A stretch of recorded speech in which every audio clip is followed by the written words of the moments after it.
injury lawyers. This is SportsCenter. I'm Christine Lisi, developing story. The latest in the plan for Dak Prescott this week is to ramp up his light throwing a little bit. The Cowboys quarterback did some light throwing over the weekend. The team continues to be cautious with their $160 million man. When he returns to practice is still unknown. The Dak situation is a little unnerving for ESPN's Mike Tannenbaum. We're about a month away from them playing Tampa Bay on opening night. And we're talking about the right shoulder, not the left shoulder of your starting quarterback. So every day that he's not out there throwing full, and again, he needs all the reps he can based on how much time he missed last year. This becomes more significant every day. Mike Tannenbaum. Dak missed the last 11 weeks of last season with a serious leg injury. For the first time since tearing the ACL in his right knee in week 2 last year, Giants running back Saquon Barkley back at practice on the field with teammates practicing in a limited capacity. Saints kicker Will Lutz expected to miss the start of the season due to injury. No specific timetable known at this point, but there is optimism he won't miss too many games. New Orleans, meantime, will be trying out new kickers. The Colorado Rockies say a fan did not yell racial slurs during yesterday's game against the Miami Marlins, and that the man instead was shouting at the team's dinosaur-themed mascot named Dinger. The Rockies say they spoke to the fan as part of their investigation into the incident.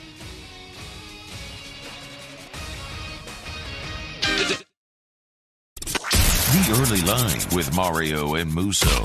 Mario and Musso have your early line on 104.5 ESPN Baton Rouge. I mean, we're just here to have fun and win and have fun by winning. Live from the Mercedes-Benz of Baton Rouge studios, here's Mario Jerez and Matt Musso.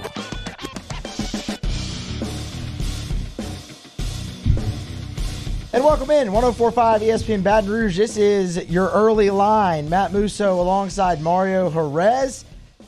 This is going to be an hour-long show, Mario, Monday through Friday, 2 to 3, leading into following Hunt and Hill, leading into After Further Review.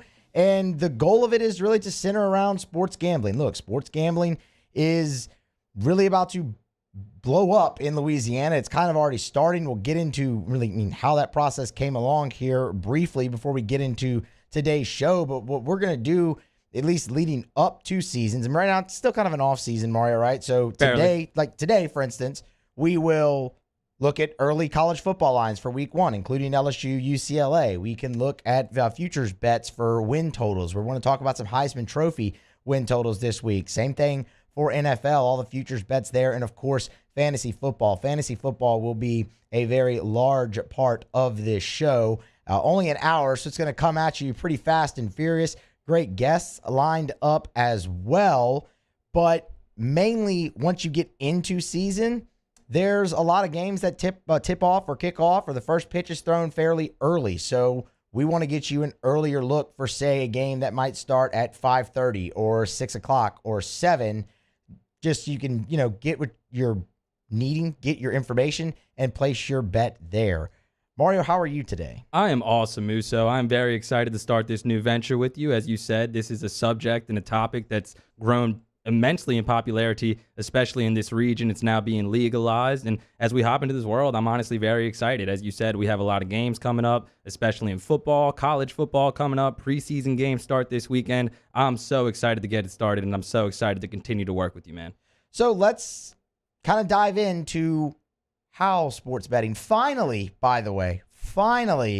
is legalized and ready to take off in the state of Louisiana. It is about time, Musso, and the Louisiana Sports Betting Regulation Bill was signed into law in June by Governor John Bel Edwards, and that will allow as many as 41 mobile operators. Most of them, the big stream ones, DraftKings, all those. They will enter the state with the first possibility of doing this legally, launching potentially during the 2021 football season. We don't know exactly when this will go into law, but again, it's expected that this will launch sometime in the fall. It's now basically, Musso, up to regulators and the Louisiana Gaming Control Board to create new regulations, hand out licenses to casinos or those online sports books that we just mentioned, so that residents have somewhere either physically to bet or somewhere through their mobile device or through their laptop. And we should note that this was approved in 55 of 64 parishes in Louisiana. There was a little bit of opposition coming from a handful of rural parishes north of the state, but a person will have to physically be in one of the parishes, one of those 55 parishes where sports betting is allowed in order to place a bet. say a person has a DraftKings app on their phone or something like that, and they cross into one of the 9 parishes where it's illegal, those apps won't work. The websites won't work. So you had to be in one of those 55 approved parishes. And we should note that those 55 parishes are the only ones that are going to get any revenue out of this. The other 9 will not. So Louisiana residents can bet on whatever they want, whether it be professional, college, or amateur sports. But we should note, Muso, because a lot of people have this question, you cannot bet on high school sports. And the main reason for that is many of the athletes participating is under 18 years old. That would go against federal law. Therefore, it would be illegal. So can't become that much of a degenerate, but this does open the door to wager legally, including hopefully on football games this upcoming season. Again, hopefully soon we'll be able to do this online, mobile apps, and at your local casino if this does go through. It's probably a good thing you can't bet on high school sports. Let's be honest. There's plenty of other things for you to bet on that make you a degenerate. One game you can definitely get ready to place your bet on if you have not already is LSU UCLA. And this is a line, Mario, that has already experienced a good bit of movement. If you remember, it opened up at about LSU by -1. It's up to 4 in most sports books. That includes DraftKings, FanDuel, BetMGM. It goes on and on. The public, about 78% of the public is on LSU. Expect the line to really continue to move. If you can get it right now at 4, I think that's a pretty good bet because LSU, you look at them, and we're going to get really deep into this game today and probably throughout let's see, next, what are we, Mario? 26 days. Shout out Ronald Martin. Away. Ronald Martin. Hello. LSU, for me at least, this game feels probably like a touchdown game right now. So if you can get it at 4, by all means, take it because I think LSU can cover 4. It probably ends up somewhere around 6.5, 7, and that's where you might get a little hairier. But that's where you could see a little bit more action maybe come in on UCLA and it move down. But right now at 4, public heavy on LSU. For what it's worth, the over-under 70.5 most places, which I think many expect this to be a high-scoring game. That's an area that UCLA did have success in. Their quarterback, Thompson Robinson, he is in his fourth year under Chip Kelly, and has made tremendous strides last year. His numbers improved, although be it shortened season, COVID and whatnot, his numbers were better than they had been at any point in his career for the Bruins. Yeah, and he's very experienced, man. He's been there since Josh Rosen left for the NFL. Not always as a full-time starter, but as you said, he kind of came into his own last year. As we were talking about before the show, UCLA last year, 3-4 record doesn't look like they made that much progress, but they were in every game, thanks in large part to Robinson and that offense led by Chip Kelly, who, as I said before the show, Muso, say whatever you want about Chip Kelly, the head coach, but he's still an elite play caller, and some of the numbers we're about to go through prove that. But before we do, just a little bit of context when it comes to UCLA under Chip Kelly, 10-21 in 3 seasons, 14-17 against the spread. We should note that 13 of the 21 losses have come by margins of 9 points or more, but that was mostly in the first 2 seasons under Chip Kelly. And one note that you found out that I think is interesting and is worth mentioning, UCLA 0-6 under Chip Kelly in non-conference games since he took over. That's obviously with the conference-only schedule last year, but something that we should note. And again, did UCLA improve last year? Yeah, I think so. It shows so in the margins of score and in Robinson's play, as we said, but still, 10-21 in 3 years, they're expecting a little bit of progress, and this first game presents a huge opportunity for Chip Kelly and the Bruins. We'll see if they're able to cover that 4-point spread. That 0-6 in non-conference games for UCLA, it really kind of blew my mind because I went back, Mario, and we looked at those schedules. So 2018, 2019, obviously, like you said, you had conference only last year. Those are the only years they played non-conference games. So 2 of the losses are to Oklahoma. They played the home and home with OU. Look. That's respectable. Yeah. Okay. Oklahoma was in the college football playoff both those years. Early in your tenure, for sure. And early in your tenure, you're to that. I don't think anyone's going to really look at that and be like, oh, God, they lost to Cincinnati twice. But the loss to Fresno State, the loss to San Diego State, that really should not ever happen if you're UCLA. Now, for what it's worth, we mentioned their improvement, so they probably will win non-conference games this year. They open with one against Hawaii before LSU, but that was something that, man, I was really, really surprised to see that. Because even your first year's coach, you should be able to beat Fresno State and San Diego State, but they didn't. for a $3.5 million salary, you would think that has to be really embarrassing for UCLA. But again, I think they've kind of given Chip Kelly a little bit of rope early on. Jim Mora did not leave him in a good situation at all, taking over that program. But again, $3.5 million salary. And I was surprised to learn that Justin Fry, the offensive coordinator who followed Chip Kelly from both the Philadelphia Eagles and the San Francisco 49ers, is making $1.2 million. If I would have told you before this season that UCLA has its coordinator making 7 figures, you'd probably be caught back a little. But that being said, Musso, he's kind of earned that salary, and that's why people are thinking this could be a close game. They're thinking that UCLA's offense, week 1, right off the bat, could keep it close against LSU, the same way they kept it close against every single one of their opponents last year, except for that UNC game and that Clemson game. Excuse me, I'm getting my teams mixed up. But yeah, they were close in every game last year. A large part of it was because of their offense. Second in the Pac-12 in total offense under Fry,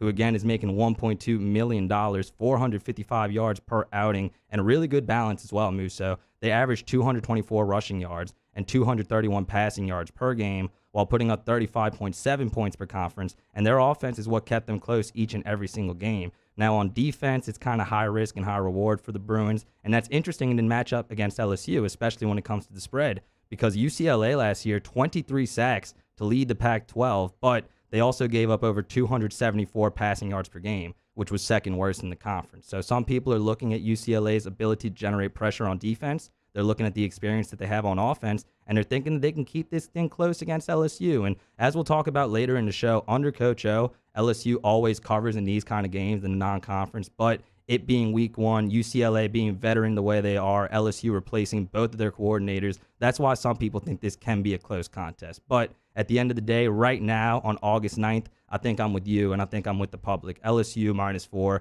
does seem like a pretty good deal.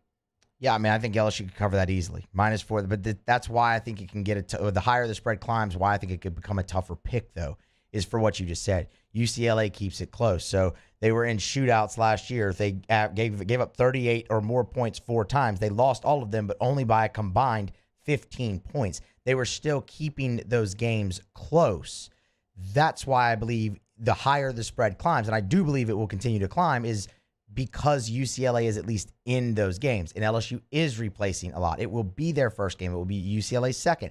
I'm not saying LSU couldn't go out there and just run UCLA off the field. Of course they could. They're the more talented team, and I don't think that would surprise anybody, but I don't think you should sit here and maybe just turn your nose up to the fact that UCLA couldn't, UCLA couldn't keep this like a 37-31 type football game. I think that's very possible. And could LSU go out there and win 45-14? Sure. That could happen too.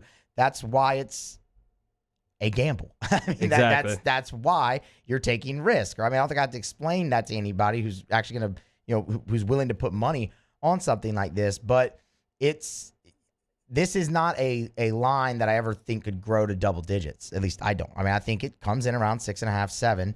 And LSU, I mean, I could see this being like a 37-31 type game. UCLA is going to be able to score. Look, man, the tight end, he's a player. Yeah. That is an All-American caliber player who in just, they played, how many games did they played? 7 games last year. He ends up with 500 yards off of just 26 catches. The big playability is there for that guy, and he's got a veteran quarterback. I mean, look, has Thompson Robinson been great? No, we detailed that.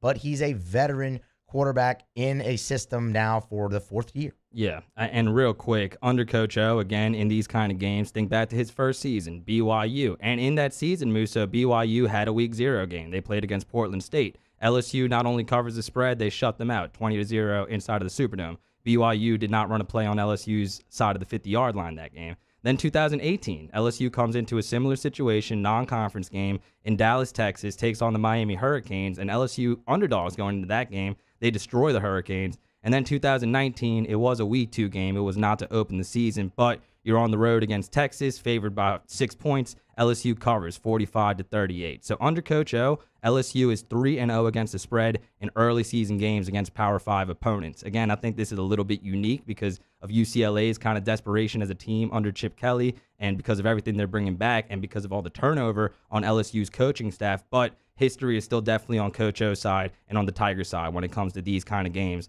and covering the spread. And for what it's worth, LSU, even though they're not a Power 5 opponent, LSU did cover that opener against Georgia Southern in 2019. They won at 55-3. Line was 27. They did cover. Astute observation, my friend. Yes, that was that game. You're sitting there and you're watching. You're going, holy crap. That was a game where I think it was like, okay, LSU's offense is dominating and running over this group of 5 team the way they should, but this feels a little bit different. And as you and I know, it was a lot different. It was extremely different. We will grab a break, come back, look at some other lines from week 1 of college football that are catching our eye. That's next on The Early Line, 104.5 ESPN Baton Rouge.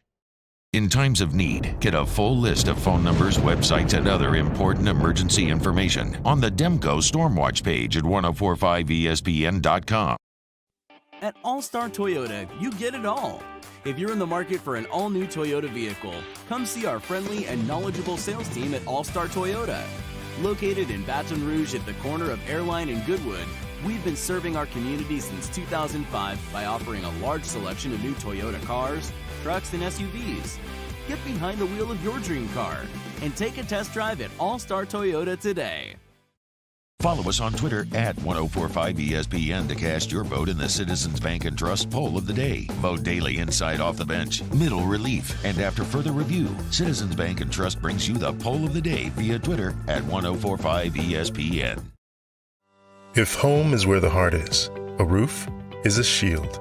That's why for over 25 years, South Louisiana always turns to Garcia Roofing and Sheet Metal.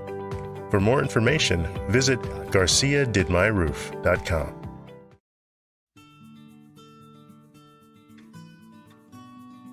This is a house call. This is a follow-up appointment. This is a diabetes checkup. This isn't just more convenient care, it's more advanced care. This is innovating healthcare at Louisiana's #1 hospital, Auctioner. Oh, hey, what's up? It's Big V and Bubba, 100.7 The Tiger Morning Show. We'd love for you to join us every weekday, 4 a.m. till 9 a.m. Yeah, everything you want in a show. Country music. We got laughs. We got celebrity in-studio guests. We just need you. Join us every weekday morning, 4 a.m. to 9 a.m., right where it all started. That's right. Louisiana's country station, 100.7 The Tiger. ServiceMaster Elite create clean, disinfected work environments. As a local business, we take pride in serving the New Orleans and Baton Rouge areas. Our cleaning protocols follow CDC and OSHA standards for healthcare settings, offices, senior living, restaurants, and industrial plants. Contact ServiceMaster Elite to get your operation ready for reopening with germ disinfection cleaning. ServiceMaster Elite, the trusted choice in professional cleaning since 1996. Starting in 1974, Central Plumbing has served Baton Rouge and surrounding areas for all of their plumbing needs. Through these tough and trying times, we want you to remember that the Payne family is here to continue to support and serve you. As a multi-generational business, there is no job that is too big or too small. Residential, commercial, industrial, hospitality, we're here for anything you need. 24/7, 365. Give us a call, 225-925-8552. There it is, the extra mile, on the border of expected and extraordinary, for those willing to go further, like vans customized for work or play, with safety and tech to keep you connected, supported by a 5-star sales, service, and finance team, and backed by the 1-star you know. So go the extra mile. It's never crowded, because so few have what it takes to go there. Mercedes-Benz Vans.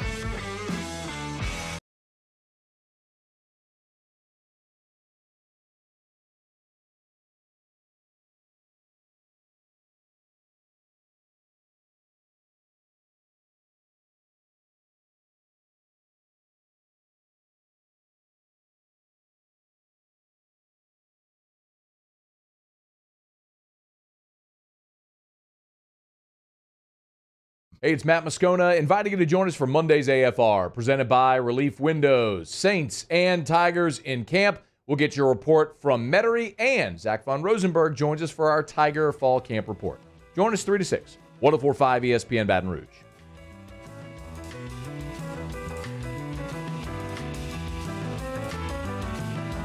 Early Line with Mario and Musso. 104.5 ESPN Baton Rouge. Welcome back to the show. It's the inaugural edition of Early Line. And now, Musso, it's time to look at some Week 1 college football lines. How exciting, as we're 26 days away from the opening weekend of the college football season, and one of the most intriguing games, the most intriguing game in the minds of many, the non-conference matchup to kick things off between the Tigers of Clemson and the Bulldogs of Georgia. And we've talked about this game a lot in the last couple of days, Musso. We've talked about it throughout the offseason, and at first, most of the public liked Clemson in this game, but recently, more people seem to like the Dogs and be leaning in the direction of the Bulldogs. But no matter how you slice it, this is a really intriguing matchup to kick off the season. It's wild to me how evenly these teams match up. And you might say, well, why? I mean, it's Clemson, it's Georgia, they're routinely in the top 5. Yes, but I mean even more so in like team storylines. They're replacing some of the same positions. Their strength is their strength. Both are expected to have breakout seasons from a quarterback. It's kind of scary. They're almost like mirror images of each other. A little bit, obviously in different conferences, but for sure. And both teams are kind of replacing a lot of star power, but they're also ushering in some guys that they're really excited about. None more so than both quarterbacks on each team. But where I think it's kind of advantage Georgia is when you get into the fact that Clemson is replacing their starting left tackle and their starting center, who were both high NFL draft picks. And this is significant because we talked at length about Georgia's front seven and being the strength of their team during SEC media days. And of course, it's Clemson. They're going to have some good players and they're going to make adjustments to be successful. But when you're losing 2 star offensive linemen and you're facing the number 1 rush defense in the country with some really scary guys coming off the edge for Georgia as well, that's definitely advantage Bulldogs there. And Clemson on defense did lose a few guys, including Mike Jones. But on that side of the ball, they bring back 9 starters on a unit that led the nation in sacks and led the ACC in total offense. So you can kind of nitpick specific matchups here and who has the advantage. But as you said, both teams have a lot of star power, returning talent, new players, and this is going to be a really good game. We'll see how I feel about it as we get closer and closer. But I am starting to feel a little bit more optimistic about the Bulldogs. I'm really high on Georgia this year, man. I really, really am. I know I've said it a few different times that I think if they can get past Clemson and they can win that game, I think Georgia can go 12-0 through the regular season. Could they slip up and drop one? Sure. But, I mean, look, I think they're just far and away the class of the SEC. And if they can get past Clemson, I really think they can go 12-0, and it comes down to a date with Alabama, potentially in the SEC championship game, to go through to the college football playoff. I think that JT Daniels is a legitimate Heisman Trophy contender. Look, for Jake Fromm. They had Jake Fromm as a Heisman Trophy candidate. You actually switch up that offense a little bit. You actually take the handcuffs off a little bit if you're Kirby Smart and let JT Daniels do what he already showed you he can do at USC. Man, that offense could soar a little bit. Georgia's kind of always been that team, right? They've always been that team that people have talked about, similar to 2019 LSU. If you finally open it up, you have the athletes. Who's recruited better than Georgia in Kirby's time? Everyone makes the joke. They're hanging all the recruiting banners. They're not winning anything off of it, but they're hanging all the recruiting banners. So you let them find that right recipe, the right sauce, and Georgia could soar, man. And I think this really could be that year. I like Georgia outright in this game. I really do. They returned 5 out of the 7 in their front, and it was a front that was already really dominant. You mentioned it. Clemson potentially having to replace the right, not potentially having to replace the right tackle, left tackle. Georgia actually, incidentally as well, potentially having a new left tackle in their offense. But I do. Throw the -4 even out. I think Georgia can win this game outright, and I really like them to do so. A lot of people are with you, but we'll see as we get closer to the season. One note before we do move on to the next game is that Clemson wide receiver Justin Ross has been medically cleared to play in the opener, although he's not practicing with the team this week due to COVID protocols. But the Tigers will get him back for this first game, and he's been out since March 2020 with a congenital fusion in his spine. But the last year he played Musso in 2019, he had a team-high 66 receptions, 865 yards, and 8 touchdowns. And he'll add some additional reinforcements for the Clemson Tigers as they enter this matchup against Georgia. All right, it's time to talk about this Alabama-Miami game. We've talked about it so much, and every time I've implied that Miami might have any chance to cover this 17.5-point spread, I have been getting yelled at, and I probably deserve to be yelled at because Nick Saban and openers at Alabama, 12-2 against the spread, 14-0 straight up, and a lot of those include games like this, non-conference neutral site to open the season, and most people seem to think that history will repeat itself. Alabama's covering the 17.5, and it's even up to 18, depending on which sports book you're looking at, and I think they cover it. I mean, I think Alabama could beat Miami by 4 touchdowns. Does that mean that Miami's not going to get theirs? No, of course they will. De'Aaron King's going to get his yards. This is what I like in this game to be. You remember the LSU West Virginia game in 2011? Geno Smith threw for over 400 yards, and LSU won the game by 4 scores because it didn't matter. You threw for all those yards. You ran for all those yards. You didn't score touchdowns, and that's where I see this happening. Alabama has the best linebacking crew in the country. They return plenty in the front seven outside of linebacker. They do have to replace Surtain on the outside, but the defense is where Alabama still has plenty left from last year's team. It's offensively where they have to replace Mac Jones, Devontae Smith, Jalen Waddle. The list goes on and on and on, and offensive linemen as well. But Alabama also signed the top 2 offensive linemen in the country last year. They're the only team that potentially has a better receiving class, rookie receiving class than LSU. And look, Bryce Young, he's going to have success. I mean, that's just the way Alabama's offense has really kind of become like Oklahoma's in the sense that you can put a quarterback in there and the numbers are going to be good. Man, Jake Coker had success. Blake Sims. Right? I mean, so like it's become that. So Bryce Young's going to have a lot of success, and De'Aaron King will get his yards. He will run the ball a lot. He will throw the ball. I really hesitate can they score, or is this something similar to like West Virginia, LSU in 2011? And if it is, Alabama covers the spread easily. Alabama will win. This game will not be close. The only way Miami could cover is in like some kind of backdoor fashion, and that's where I think the 17.5 becomes significant. I mean, nightclub promoter and Florida Panther employee De'Aaron King had a really good season last year, 2,686 pass yards, 538 rushing yards before getting injured in the bowl game. And over the weekend at Miami Hurricanes training camp, Musso, I read a couple articles and heard a couple snippets in a few different podcasts talking about a zone read that De'Aaron King did in practice that had the Miami Riders pumped up. And I'm like, you guys are in for a rude awakening playing against Christian Harris and this Alabama defense. But again, maybe in a backdoor scenario, Miami can cover that 17.5-point spread, but I'm with you. I think not. I'll still highlight the fact that Miami is returning 91% of its offensive production, 91% of their players on offense that recorded a stat, and then 95% of their defensive production. Manny Diaz says he's taking over the play calling duties on defense, and honestly, I usually think that's kind of a bad sign whenever coaches say, okay, it can all be fixed, I'm going to call the plays now. I don't know if Manny Diaz is the best fit as a head coach, although he's been a really good coordinator, but all this we should mention, and I'm trying to spin zone this as best as I can, man, but history is definitely on Alabama's side big time here, and in the big games last year, Miami did not play well at all, losing 42-17 versus Clemson, and then 62-26 versus North Carolina. So that 17.5 can be a little bit enticing, but I'm with you and I'm with the public. I don't see Miami covering that 17.5-point spread. Feels like it could be a lot like the A&M Alabama game last year too, right? Where A&M did move the ball in that game. They just didn't score. For sure. Well, we'll see if they're able to score in this game.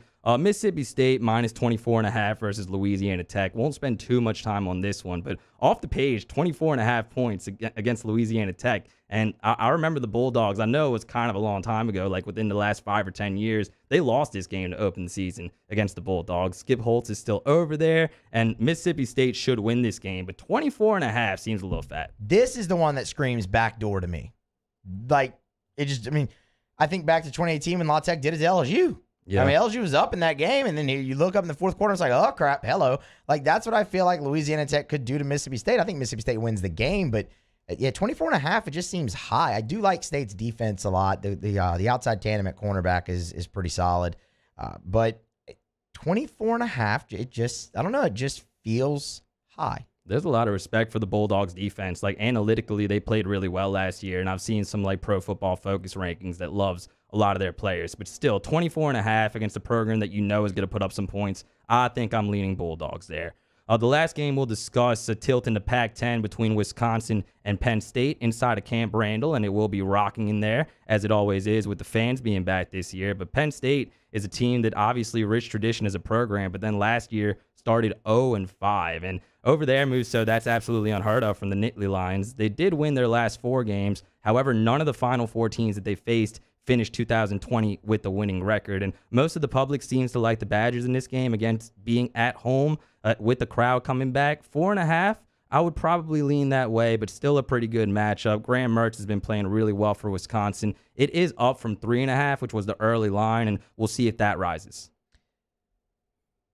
Neither team was great against the spread last year. Penn State was 4-5, and Wisconsin was 2-4.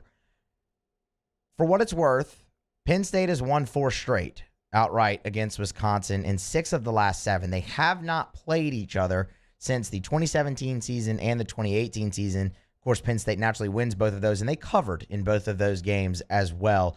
Wisconsin is just feels like it's more stable right now than Penn State, though. And doesn't that sound weird? Because, like you said, Penn State got off to a really rough start last year, but they finished out okay. But they lost Parsons in the draft. They lost from last year, and this feels like Wisconsin's going to finally kind of get back right against Penn State, and I think they cover. I think Wisconsin can win this game at least by 1, maybe 2 score, maybe like a 10-point game potentially.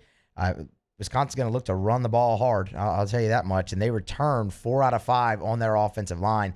That's huge for a Wisconsin team, which, again, you know what they want to do. So shorten the game, hold Penn State down. I think Wisconsin can win it outright and absolutely cover. Yeah, Franklin's done a really good job there. I feel like he's had to replace a lot of his coaching staff. Like he lost a lot of coordinators to better college jobs or to NFL jobs. But I think it's a situation where they can bounce back. I will say I don't like it being on the road. That's a big advantage for Wisconsin, who's a more veteran team and is going to be really eager to play in front of that crowd in Camp Randall Stadium. Mario Jerez alongside Matt Musso here on the inaugural edition of Early Line. We'll come back and look at some win totals when we get back. Keep the college football trope going. This is 104.5 ESPN Baton Rouge.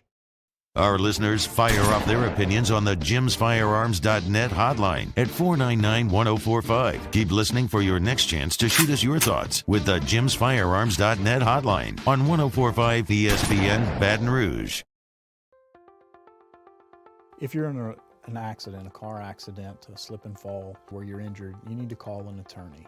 The defendant insurance company, it's their goal to close the case as quickly as possible and pay out the least amount of money as possible. That's why it's important to call an attorney and call the law office of O.C. Brown. At the law office of O.C. Brown, we're a family-owned firm. We want to be your law firm for a lifetime. At All-Star Toyota, you get it all. If you're in the market for an all-new Toyota vehicle, come see our friendly and knowledgeable sales team at All-Star Toyota. Located in Baton Rouge at the corner of Airline and Goodwood, we've been serving our community since 2005 by offering a large selection of new Toyota cars, trucks, and SUVs. Get behind the wheel of your dream car and take a test drive at All-Star Toyota today. This isn't just another day. It's so much more. Kelly's life was put on hold when her auctioneer primary care doctor discovered a rare blood disorder. Her doctor connected her to an auctioneer care team of cancer, heart, and kidney specialists. With multiple primary care locations around Baton Rouge, same-day appointments, and online scheduling, we're relentless about keeping you healthy. Auctioneer Baton Rouge, innovating healthcare for Kelly. It's no secret. The best oysters in Baton Rouge are at Jolie Pearl Oyster Bar. Enjoy mouth-watering South Louisiana flavor and oysters from all over the country. And don't forget our nightly drink specials.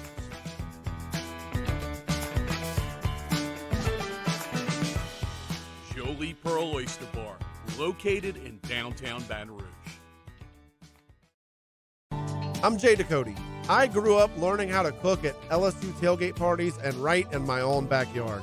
And I created JD's Louisiana products to bring that Louisiana flavor to you at home for your backyard cookout. JD's Louisiana barbecue sauce, Louisiana molasses mustard, spicy and sweet barbecue rub, and more are available at your local supermarkets or by logging on to jdacody.com/shop. Put in promo code CST for 25% off at checkout. All new Bayou Ford vehicles come with a 1 million-mile powertrain warranty. And with Bayou to You, free delivery right to your door. Need repair? Our service department is ready and available to help you today. The crew at Bayou Ford is going to do right by you. Le posso offrire un caffè? Andiamo insieme da me, non c'è. Call Mr. Electric today for electrical repairs, upgrades, and installations.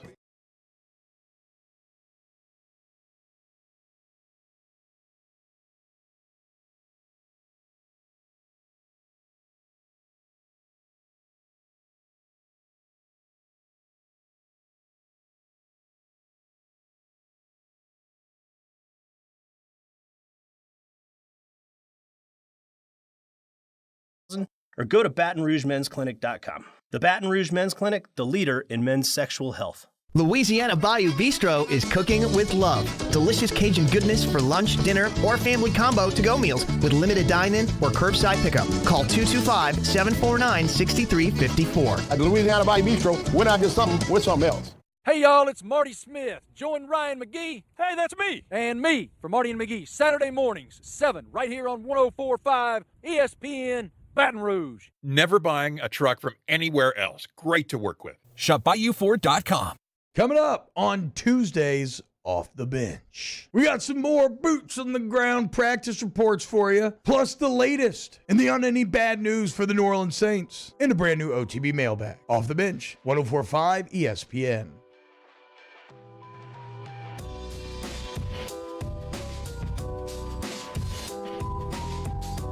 You're getting the early line with Mario and Musso on 104.5 ESPN Baton Rouge. So Mario, true to the name of the show, we started off the history of the show by talking about early lines for college football. Week 1. Week 0 really is coming up even quicker. Week 1 is 26 days away. I love week 0. I don't think you like week 0 as much as I do, but I enjoy it. It's not aesthetically pleasing from a football standpoint, but it's football, and it's a reason to sit on a couch with a display of food, some alcohol, and watch football and throw a bit of a party. So I love it for that regard. But as far as it being aesthetically pleasing football, no, it's ugly. It's horrible. It's not good, and you really don't learn much about teams. Remember when Florida and Miami played in week 0 a couple years ago, and Florida had like, they had like 10 sacks. That game was so ugly. Or something in that game. Yeah. Miami's offensive line wasn't good, but it wasn't that bad. Yeah. And Florida's defensive line was in front was good, but not 10 sacks in a game good. So you don't ever really learn anything, but yeah, sure, it's nice to watch football. But we'll break away from early lines and look more of a future perspective and look at win totals, and specifically SEC win totals. I know we've done this a little bit here in the past. We'll get to LSU, but in looking through win totals from DraftKings on the SEC, one caught our eye, and it was Kentucky 7, over under 7. And I'd feel a heck of a lot better if it was at 6.5. Which it was, but it's moved up to 7. Some respect on Stoops' name. It is. 6.5 was easy because I think Kentucky wins. I think they at least win 7 games. I don't know if I'd ever be willing to push over on 7 because they'd have to win. You go 7, you have to win 1 out of 3 your toss-up games. Go over that to 8, and you have to win 2. And I just think it's a little closer in some of those. Those toss-up games really being Tennessee, Mississippi State, and Louisville at the end. And yeah, Louisville at the end. which is on the road. Yes, it is. And so is State. State's in Starkville as well. Yeah, and that's going to be tough. And, it definitely does make it a little bit harder going from 6.5 to 7, the win total here. But I still might lean towards it. That's the kind of respect that I have with Bob Stoops. And the main thing when it comes to Kentucky, we can talk about their really strong offensive line. We could talk about Will Levi coming in from Penn State, new offensive coordinator Liam Cohen coming from the Los Angeles Rams. But where I'm really impressed with Stoops, Musa, and we've talked about this a lot, is what Ole Miss has done in the transfer portal. I mean, they go get Dare Rosenthal, who's LSU's best tackle, potentially an all-SEC first-round kind of guy. Then they go get Jaquez Jones, who is the leading tackler for Ole Miss and the only person that played defense on that unit. And then they go add Wendell Robinson, who is Nebraska's leading receiver from last year with over 500 yards. I mean, Kentucky's already pretty decent in recruiting, but I'm really impressed with how Stoops has attacked the transfer portal this offseason. And again, we'll see how that matchup is or how that fit is with Will Levi, who's in the lead with that quarterback battle over there, and with the new OC, Liam Cohen. But just given what Mark Stoops has done and given this conversation that has happened before, and he's proved some people wrong, including that 10-2 season a couple years ago, Kentucky might be able to overachieve here. And if they do, I think it'll be in large part because of those transfers coming in. So I agree. I think what they do offensively is going to be key because, especially the quarterback position, Kentucky's been so run heavy, even with the quarterback position. Granted, they did lose. They're speaking of the transfer portal. Their quarterback into the transfer portal, and didn't he go to New Mexico, New Mexico, or New Mexico State, or something just really random to leave the SEC for that. But they're going to have to get more throwing the ball out of the quarterback position. I understand their strength is still the offensive line, and look, Mark Stoops has had a lot of success pounding and pounding away, but they can't become one-dimensional. Last year, they were one-dimensional. You look at their schedule. It is manageable to get to 8. That's why they're so intriguing at 7. More intriguing at 6.5 again, but still very intriguing at 7. They should start the season 4-0. You should beat Louisiana Monroe. You got Missouri at home. People expect Missouri to be better. They were surprised some people last year, I think, in Eli Drinkwitz's first year. But at home, you should win that game. You're going to beat Chattanooga. And look, South Carolina is a dumpster fire. You're going to win that game. You will not beat Florida. You should not beat LSU. And you absolutely, positively are not going to beat Georgia.